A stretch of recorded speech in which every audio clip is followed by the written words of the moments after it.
आप देखिएगा शिया सुन्नी को पसंद नहीं करते, सुन्नी वहाबी को पसंद नहीं करते, वहाबी जो है वो बरेलवी को पसंद नहीं करते, बरेलवी बोरी को पसंद नहीं करते, बोरी जो है वो 76 नंबर को पसंद नहीं करते, 76 नंबर 72 नंबर को पसंद नहीं करते। अल कुरान के हिसाब से मजाक परस्ती जो है वो गुनाह, ठीक है। अब हम एक योजना लेकर आते हैं या हमारे जैसे लोग अगर पार्लियामेंट में जाते हैं और हम कहते हैं कि भाई कुरान में तो मजाक परस्ती गुनाह है, इसको तो तोड़वा देना चाहिए, तो आप समझिए कि तकरीबन 1.5 करोड़। और मुसलमानों, आप लोग ये बात बखूबी जानते हैं, अभी इलेक्शन हुआ है हरियाणा, जम्मू एंड कश्मीर में, कहीं भी किसी की हार हुई या किसी की जीत हुई, मुझे उससे कोई फर्क नहीं पड़ रहा। फर्क इस बात का पड़ रहा है मुसलमानों कि नाजिया इलाही खान, आप लोग इनको जानते होंगे, जो आज भी मुसलमान के नाम पर पल रही है, आज भी मुसलमान के टुकड़ों पर पल रही है। इसका एक इंटरव्यू वायरल हो रहा है इस समय, जिसे मुसलमानों को बहुत इन्होंने रेला है, बहुत बुरा भला कहा है, जिसे मुसलमानों को आतंकवादी, ये वो मुसलमान के आतंकवादी है, बहुत सारी चीजें इन्होंने कही है। लेकिन मैं आपको ज्यादा वीडियो नहीं दिखाऊंगा, इसको 3 से 4 मिनट की वीडियो दिखाऊंगा, आपको बात समझ में आ जाएगा। मुझे इलेक्शन का कोई फर्क नहीं है, कौन जीता कौन हारा उससे बहस नहीं है, बहस इससे है, इस बात से है कि उन्होंने डायरेक्ट मुसलमान को आतंकवादी कहा।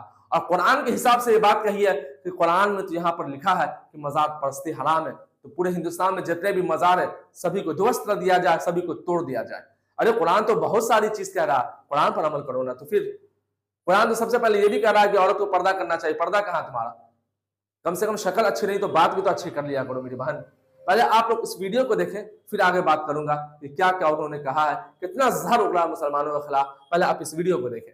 कि ये कहा जाता है कि जो मुसलमान है वो बीजेपी को वोट नहीं करता। आज आप जानते हैं कि हरियाणा और जम्मू कश्मीर के नतीजे आए, और मैंने एक वीडियो भी किया था नाजिया, जिसका जिक्र प्राइम मिनिस्टर ने अपने भाषण में भी किया था जम्मू में, जिसमें जो लोकल कश्मीरीज हैं वो बता रहे हैं कि उन्हें किस तरह से अलग अलग योजनाओं का फायदा हुआ है। लेकिन जैसा कि एग्जिट पोल्स दिखा रहे थे, जैसा कि रिजल्ट्स में देखने को मिला, वैली में बीजेपी खाता नहीं खोल पाई, जिसके बाद, या मुझे कहना चाहिए एग्जिट पोल के बाद से लगातार ये डिस्कशन शुरू हो गया कि आप कितना भी मुसलमानों के लिए कर लीजिए, वो वोट नहीं देता। तो बीजेपी को, क्या आपको सीरियसली लगता है कि मुसलमान वोट नहीं करता?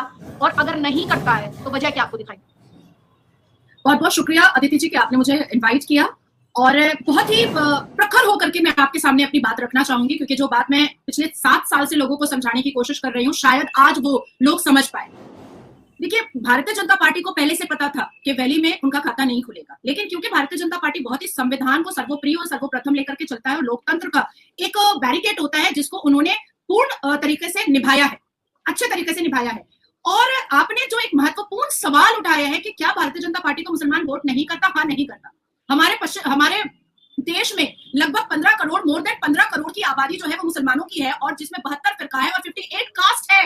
72 फिरका भी है, 58 कास्ट भी है, और हर कोई एक दूसरे को मारने काटने को तैयार है। आप देखिएगा शिया सुन्नी को पसंद नहीं करते, सुन्नी वहाबी को पसंद नहीं करते, वहाबी जो है वो बरेलवी को पसंद नहीं करते, बरेलवी बोरी को पसंद नहीं करते, बोरी जो है वो 76 नंबर को पसंद नहीं करते, 76 नंबर 72 नंबर को पसंद नहीं करते। अब इसके बाद अगर आप कास्ट में आएंगी तो अंसारी खान को पसंद नहीं करता, खान पठान को पसंद नहीं करता, पठान शेख सिद्दीकी को पसंद नहीं करता, सैयद किसी को पसंद नहीं करता।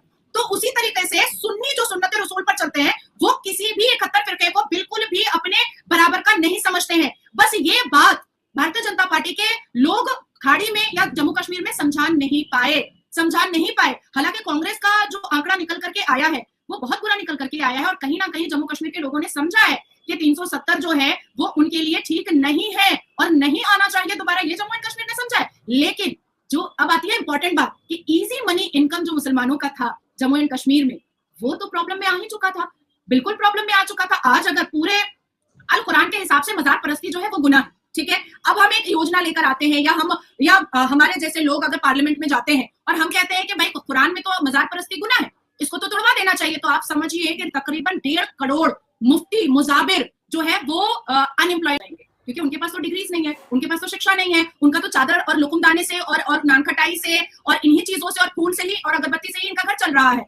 आप अजमेर शरीफ जाइए, आपको दिखेगा कि जो मुजाबिर लोग हैं अजमेर शरीफ के, उनके पास मर्सिडीज गाड़ियां हैं। तो क्या डिग्री से आ रही है? वो क्या इंजीनियर, डॉक्टर और वकील बन करके वो ये मर्सिडीज गाड़ियां खरीद रहे? नहीं, मुजाबिर के पैसे से आ रहा है। आपका ही एक आपने इंटरव्यू किया था और वो इंटरनेशनल प्लेटफॉर्म पे चला था कि खुद एक मुसलमान बैठ करके ये बात उसने बताया था कि पत्थर मारने का 1000 रुपए मिलता था, और ये इंटरनेशनल प्लेटफॉर्म पर चला था। और गल्फ के एक यूट्यूबर के साथ जब मैं बैठी थी तो वो गल्फ के यूट्यूबर ने आपके बारे में रेफरेंस बताया था मुझे। अब सोचिए कि जम्मू कश्मीर के इलेक्शन को जिन जिन लोगों ने जा करके वहां पर कवर किया है, खुद मुसलमान कह रहे थे मंदिर बनने नहीं देंगे, हम तोड़ देंगे। खुद मुसलमान खुद से एक्सेप्ट कर रहे थे। तो मुसलमान जो 2 करोड़ 2.5 करोड़ ऐसे मुसलमान है जो संवैधानिक मुसलमान है, जो चाहते हैं कि नरेंद्र मोदी जी के साथ आदरणीय प्रधानमंत्री के साथ बिल्कुल कदम से कदम मिला करके जैसे देश तरक्की कर रहा है वैसे हम भी तरक्की करें, लेकिन जो ज्यादा जो मेजोरिटी है उन मुसलमानों की है जो शिक्षा नहीं लेना चाहते हैं, जो हार्डवर्क नहीं करना चाहते हैं, जो एफर्ट नहीं लगाना चाहते हैं, जो शिक्षित हो करके अपने आप को किसी मुकाम पर नहीं पहुंचाना चाहते हैं, पत्थर मार करके वो इनकम करना चाहते हैं, मजाक परस्ती करके इनकम करना चाहते हैं, बम गोली बारूद से इनकम करना चाहते हैं, नसरुल्लाह हिजबुल्लाह को अपना लीडर बना करके इनकम करना चाहते हैं और देश में एक ऐसा आतंक फैला करके डरावना और भयभीत माहौल क्रिएट करके रखना चाहते हैं जिससे उनकी डिक्टेटरशिप भी चलती रहे हमेशा। अब आप सोचिए कि अल कुरान के हिसाब से, जो हमारा अल कुरान है उसके हिसाब से जो पत्थरबाज होता है उसको अरबी में ताइफ कहा जाता है। ताइफ, ताइफ का अर्थ निकलता है कि फिरौन से भी बुरा। और हमारा अल कुरान की कई आयतों ने इस बारे में जिक्र किया है कि प्रॉफिट मोहम्मद सल्लल्लाहु अलैहि वसल्लम पर जिन लोगों ने पत्थर मारा था उसको ताइफ बोला गया था। तो ये पत्थरबाज कौन है? ये मुसलमान तो नहीं है, ये तो मुसलमान नहीं है। प्रॉफिट मोहम्मद ने पत्थर खाए थे, प्रॉफिट मोहम्मद ने कभी पत्थर मारे नहीं थे। प्रॉफिट मोहम्मद ने महिलाओं का रिस्पेक्ट किया था, उन्होंने अपनी बेटियों के लिए अपनी पगड़ियां बिछाई थी, मदरसे और मजार के अंदर रेप हुआ नहीं था। तो ये कहां से आ रहा है? ये अवैसी जैसे हैं, अब्दुल्ला परिवार जैसे लोग हैं, उमर अब्दुल्ला जैसे लोग हैं, मुफ्ती परिवार जैसे लोग हैं जो इस्लामिक एक्सट्रीमिस्ट से फंडिंग लेकर के और मुसलमानों को टेररिज्म की तरफ बढ़ा करके अपनी सत्ता का कारोबार चलाते रहना चाहते हैं। और क्योंकि मुसलमानों को लत लगी हुई है कि वो इजी मनी इनकम करे और क्योंकि उनके ब्लड में है डिक्टेटरशिप करना, चाहे वो घर के अंदर रहेंगे तो महिलाओं पर डिक्टेटरशिप करेंगे, अपने आसपास पड़ोस में रहेंगे तो पड़ोसियों पर डिक्टेटरशिप करेंगे, किसी स्टेट में रहेंगे तो वहां डिक्टेटरशिप करने की कोशिश करेंगे, किसी देश में इस्लामिक कंट्री में रहेंगे तो वहां डिक्टेटरशिप करने की कोशिश करेंगे। तो वो डिक्टेटरशिप का एक नशा है, तो भयभीत माहौल बना करके वो नशा वो पूरा करते हैं। अभी आप जब बात करके ना कि कुछ लोग चाहते नहीं है, कुछ लोग इस्तेमाल करना चाहते हैं, तो दरअसल एक छोटा सा मच्छर है वो लगातार मेरे इर्द गिर्द, क्योंकि लाइट्स जली हुई है तो इसलिए वो मच्छर जो है वो उस लाइट के इर्द गिर्द लगातार मंडरा रहा है और मुझे परेशान कर रहा है। तो मुझे लगता है जब वोट का टाइम आता है तो इस तरह के जो मच्छर होते हैं वो एक्टिवेट हो जाते हैं, क्योंकि वोट दिखाई देता है ना, तो वो वोट पर एक्टिवेट हो गए। अब मैं आपसे जो जानना और समझना चाह रही हूँ कि एक पार्ट हुआ कि भाई राजनीति में मुसलमानों का इस्तेमाल, ये बहुत लंबी सीरीज है और इससे तो शायद मुसलमान भी इनकार नहीं करेगा कि उसका राजनीतिक इस्तेमाल हुआ है। लेकिन खासतौर पर जब बात आती है नरेंद्र मोदी और उनकी सरकार की, तो उनकी दलील ये रहती है कि भाई हम तो कहते हैं सबका साथ, सबका विकास, सबका विश्वास, सबका प्रयास। वो ये दलील देते हैं, हम कहते हैं सबका विकास। तो यहाँ पर आप जाएंगे, जैसे मैं जम्मू कश्मीर में थी 3 हफ्ते से ज्यादा, मैंने करीब 2500 किलोमीटर से ज्यादा का सफर तय किया जम्मू कश्मीर में। तो मैंने देखा, आप जाके पूछिए किसान सम्मान निधि ली, हाँ ली, पेंशन ली, हाँ ली, सिलेंडर लिया, हाँ लिया, आयुष्मान कार्ड जिसे गोल्डन कार्ड कहते हैं वो लिया, हाँ लिया। फिर दिक्कत क्या आ जाती है नाजिया, दिक्कत कहाँ आ जाती है? मैं वही पूछ रही हूँ। देखिए, बहुत ब्लंट वे में मैं बताऊंगी कि मुसलमानों के पास जो है एक एक्स्ट्रा कार्ड होता है। हमारे और आपके वॉलेट में डेबिट कार्ड होता है, वोटर आईडी कार्ड होता है, आधार कार्ड होता है, क्रेडिट कार्ड होता है, ड्राइविंग लाइसेंस कार्ड होता है, पर मुसलमानों के वॉलेट में एक विक्टिम कार्ड होता है जो वो हमेशा जहां जहां पर जरूरत होती है वहां पर वो उसको फेंकते भी रहते हैं और उसको वो खेलते भी रहते हैं। ये बात पिछले 77 साल से मुसलमानों को पता है भारत में कि उनको कांग्रेस ने वोट बैंक के हिसाब से हमेशा मिसयूज किया है। एक वक्त था जब इमाम बुखारी साहब कांग्रेस के साथ जीप में बैठ करके कांग्रेस के नेतृत्व में और कांग्रेस के लिए वोट मांगा करते थे।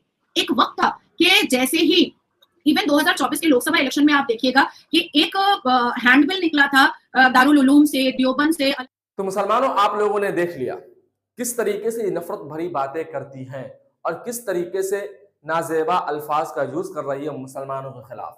और आज भैया हमारे हिंदुस्तान में, हमारे इंडिया में, हमारे इस भारत में एक ऐसा चलन चल चुका है मुसलमानों कि जहां देखो वहां मुसलमान को बदनाम करने की साजिश की जा रही है। आज जहां देखो मुसलमानों के खिलाफ ही बात की जा रही है, जहां देखो भैया मुसलमानों के खिलाफ साजिश रचाने की बात की जा रही है। आज ऐसे सूरत हाल में हमें चाहिए कि हमें कैसे रहना है और कैसे काम करना है। मुसलमानों, इस नफरती चिंटू को देखो जरा, किस तरीके से मुसलमानों को सरेआम आतंकवादी कह रही है। बहुत अफसोस होता है कि इस तरीके का नफरत मुसलमानों से, ये बहुत अफसोस की बात है कि किस तरीके का नफरत इन लोगों के अंदर भरा हुआ मुसलमानों के खिलाफ। ये सोचने और समझने वाली बात है। इस तरीके का नफरत एक इलेक्शन के लिए मुसलमानों को बदनाम करना, मुसलमानों को आतंकवादी कहना, ये बहुत अफसोस और बहुत शर्मिंदगी की बात है कि सिर्फ और सिर्फ एक ही आदमी है, एक ही धर्म का मानने वाला जो आतंकवाद है। और बाज़ाब्ता इन्होंने तो ये भी कह दिया कि हजार रुपए मिलते हैं एक पत्थर मारने के। ऐसा कौन करता मेरे भाई? कभी किसी मुसलमान ने अल्हम्दुलिल्लाह ऐसा नहीं किया होगा, लेकिन फिर भी ये इल्जाम तराशी में लगी हुई, इल्जाम लगा रही है। खैर, अल्लाह सब चीज का मालिक है, अल्लाह के घर में देर है मगर अंधेर नहीं, सब चीज आया हो जाएगा, सब चीज सामने आ जाएगा इंशाअल्लाह अजीज। वैसे आप तमाम लोग इस वीडियो के बारे में आप अपनी राय क्या रखते हैं, आप अपनी राय जरूर हमें कमेंट बॉक्स में बताएं और इस वीडियो को ज्यादा से ज्यादा लोगों तक जरूर शेयर करें और इस नाचीज को भी आप अपने दुआ में याद रखें। फिर मिलते हैं नेक्स्ट वीडियो में एक नए अंदाज के साथ, जब तक के लिए वस्सलाम।